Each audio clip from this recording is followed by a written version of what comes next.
People think I'm trash, but they're wrong. Today I'm just an aluminum can, but one day I could be a stadium.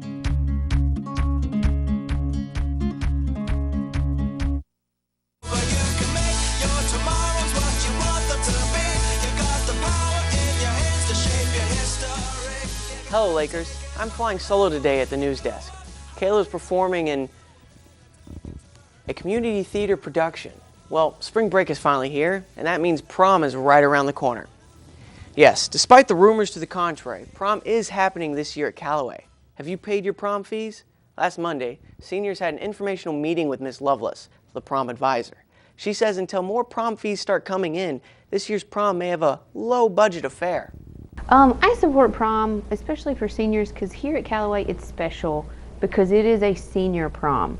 At other schools, they have a junior-senior prom where kids have the opportunity to go 2 times to their own prom.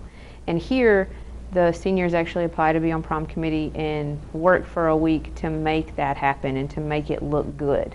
So I think it's really important that you attend your senior prom if you want to, because you only get to do it once. As of right now, prom is May 3rd, and prom is going to happen. Miss Lovelace says you can pay your $70 prom fee anytime, but the fee goes up to $75 if you wait until April. So take care of that today if you can. It's the MCRT Robotics! That was video from last year's first robotics regional competition. And earlier this week, several of our students hit the road for this year's event. The Calloway County Robotics team has been preparing since January for the Smoky Mountain Regionals in Knoxville, Tennessee, where they'll be competing this weekend against some 50 other robot teams from the Mid-South.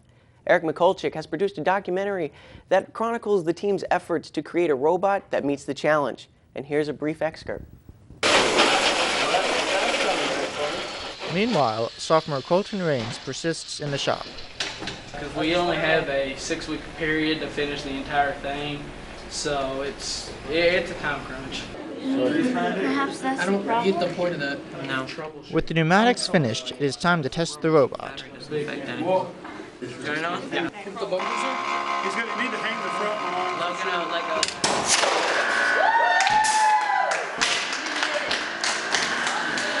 By the way, you can watch that entire 6-minute documentary coming up immediately following today's broadcast.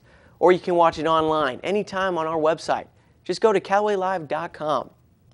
With election season coming up, Kentucky Republicans recently gathered in Murray for the annual Lincoln-Reagan dinner.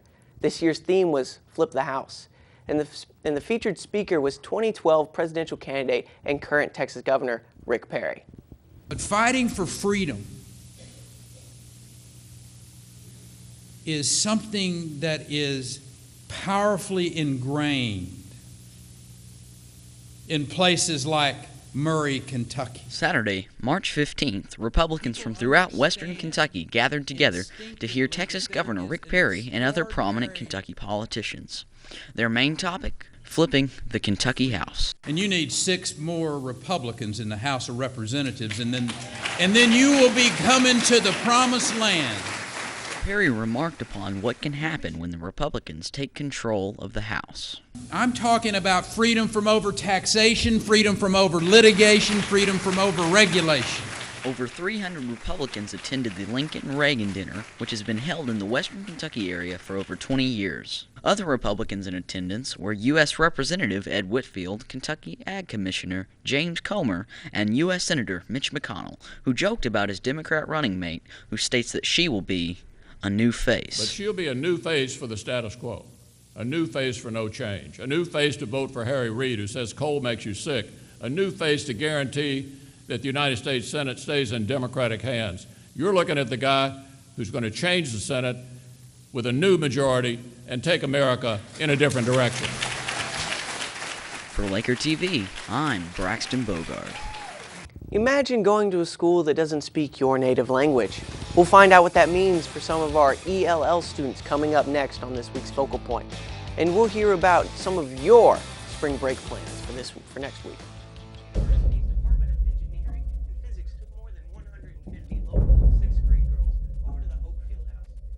There, they challenged the girls to light LED bulbs Swift recently auditioned audition for the NBC show America's Got Talent. He passed the call for the LakerTV. The infection is spreading.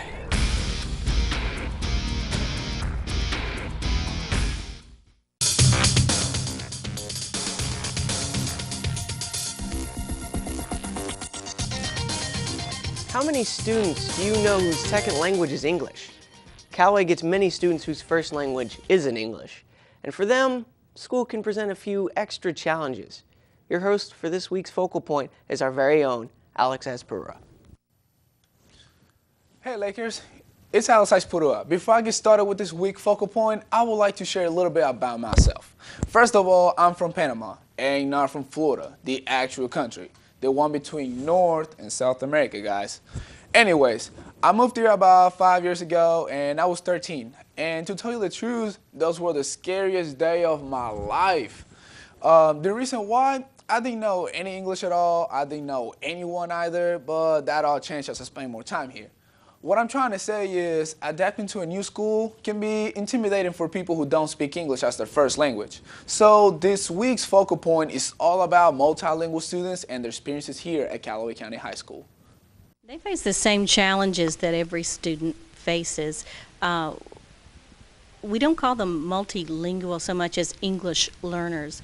Some come to us knowing English already. Some come to us knowing Spanish or Arabic or Chinese. We have multiple languages on our rosters. Our goal to ensure they succeed, just like with any student. In China, we learn English, but we only read and do some grammar. And so my grammar is very good, but we don't do a lot of listening practice, speaking practice. When I first came here last semester, I have the US history, and that class was very hard because the teacher is giving lecture all the time, and so it's a lot of listening for me. But now I like speaking language every day. Even I dream. I make guess my dream is in English now. So I moved here whenever I was 3 years old. I came here, I think it was like 1999. Moved here from Mexico, Reynosa. It's like an hour and a half away from the border.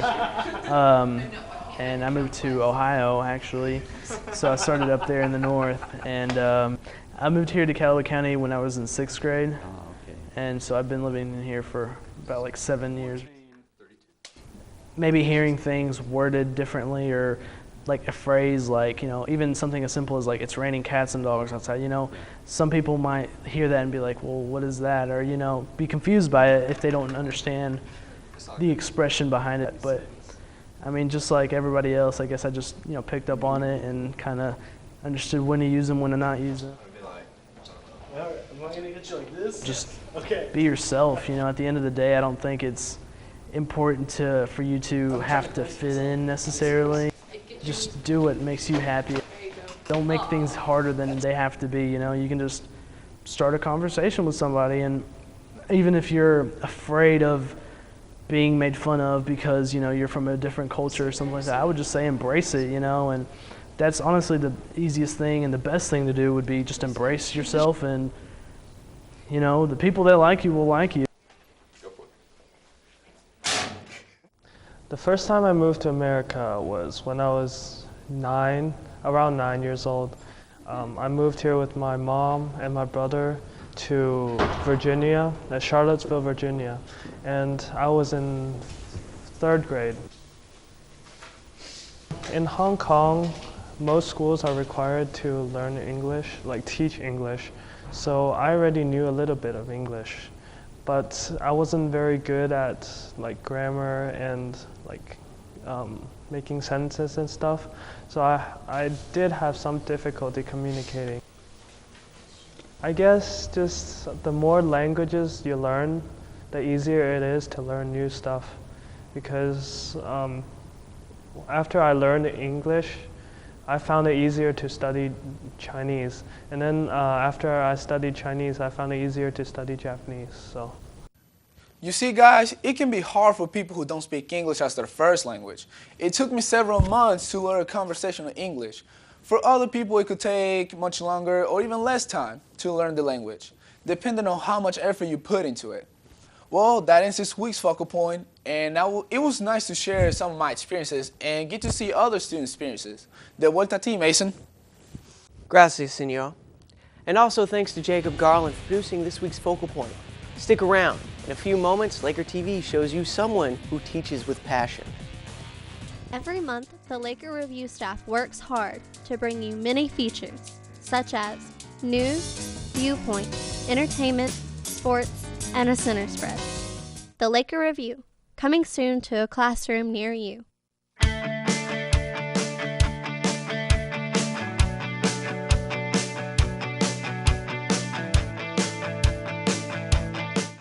Many of you are familiar with a Calloway Middle School teacher known for his passionate teaching and love of Mountain Dew. His excessive energy throughout the classroom captures his students' interest, and producer Kaylee Anderson takes us into his classroom today on Laker TV. Scott Pyle is a science teacher at Calloway County Middle School, and if there were anyone who was born to teach, it would be him. I went in knowing that I was supposed to teach and that I was supposed to teach middle school. You know, I'm not a big fan of the word smart. I don't like that word. I think effort will lead to those type of characteristics. Number two, being willing to risk failure. Being willing to step out on an answer, step out in an experiment, do something out of the norm, you know, knowing that it may not be right, and it may sound kind of funny, and you may mess up, but you're going to be eventually successful in that. I know it. Okay, yep. In addition to helping students understand the world of science, Mr. Pyle uses that same enthusiasm outside of the classroom. He coaches his son's soccer and baseball teams. Mr. Pyle loves family, faith, fishing, hunting, and of course, UK. Mr. Pyle is the head coach of the regional champion CCMS academic team. He works with their science team, science bowl team, and varsity quick recall. It's got names and everything. Essential is different. It's like half-half. Yes. How would you know if it's a wolf? Yes. Now the question is, do you know why? Number one, you know, are you willing to try? You know, are you willing to try your best at all times? So an asexual.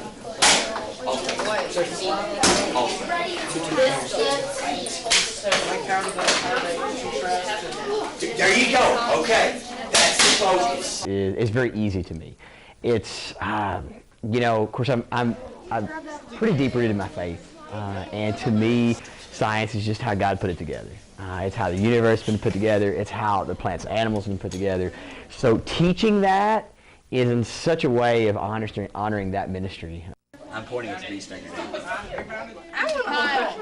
You got to do it with passion. You got to do it with passion. If you don't do it with passion, kids are going to be bored and fall asleep. For Laker TV, this is Kaylee Anderson. Since spring is finally here, the Calloway County Agricultural Greenhouse will be opening soon for its annual plant sale. They have a variety of plants to choose from, such as marigold, petunia, and cosmos, as well as vegetables like tomatoes and peppers. Agriculture teacher Jacob Falwell encourages you to stop by and enjoy the vast selection of flowers and vegetables.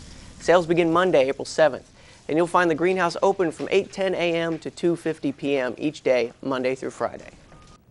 Well, spring break starts in just a few hours. You can feel the anticipation all around. Panama City Beach, Gatlinburg, the living room couch. These are just a few places that many of the students here are going for spring break. What are you doing over spring break? Going to Florida. Riding my dirt bike. I don't know. I'm going to South Carolina. I'm going to visit a college or two. Visit my girlfriend. Sleeping. I don't think anything. So, going to Gatlinburg. I'm going to Michigan with my mom. I'm going to Fort Walton Beach, Florida, and Panama. I'm going to Panama City Beach. Party at my brother's. I don't know, actually. I might be going to Todd County. Yeah. I'm either going to Arkansas to visit my family or I'm going camping. Just gonna stay here and fish over the weekend. Just try to pre-fish for regionals and state. Nothing really. Probably gonna go to Lambert's with a couple friends and just try to hang out and get some stuff done. Sleeping. I'm going to California. Going riding. Probably not much anything. Might do a little bit of farming and stuff like that, getting ready to plant some row crop. Going on a trip. I don't know, it's a surprise. Charlotte's Web is a show currently running at Playhouse in the Park. In fact, that's actually where Kayla is right now, performing for the Fulton City Elementary students. CCHS student Abby Campbell is also involved in the production, along with many students from the middle schools and elementary schools. But you have a chance to see it too this weekend at Playhouse in the Park.